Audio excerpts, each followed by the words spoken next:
hunters help her to clean up after these sorts of... In today's video, our goal is to be playing Bloodborne with 60 FPS using best settings and mods for consistent 60 FPS.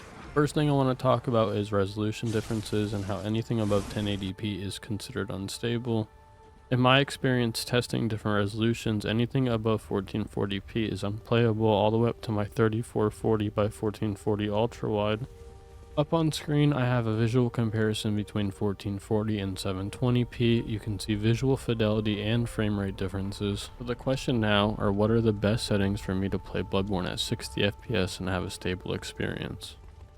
With that being said, in my honest opinion, the best way to get a stable, consistent 60 FPS is using Bloodborne visual tweaks plus the 720p patch by Lance McDonald. The FPS Boost mod removes grass, ground clutter, fake distant meshes, and shadow casting for enemy and objects to help reduce VRAM usage and create a more stable experience to achieve 60 FPS till the emulator is more polished. As you can see right here, we have no grass in Hunter's Dream. Also, with the fake distant meshes being removed, you can see that it looks a little weird from a distance, but it's a good way to achieve 60 FPS by removing bloated things that the emulator is struggling to run. Let me stop yapping and just show you guys how to do it. We're going to go to the link in my description to the Bloodborne visual tweaks by FromSoftServe. We're going to head over to Files, and then we're going to manual download the Bloodborne FPS Boost. I already did, so I'm going to go ahead and open up the RAR file, and then we're going to head over to SHADPS4, right click, open folder, game folder. Then we're going to go ahead to that RAR that we opened. As you can see, it is a map folder, so we're going to head into DVD root PS4, and if you want to, you can go ahead and make a backup of map. I have one on my desktop already. Take this and drag this. You're going to go ahead and click replace all files. I would recommend, if you're just trying to get the best FPS possible, to play with the 720p patch. I used to have disabled VSync on, but I feel like it's very buggy, more stuttery.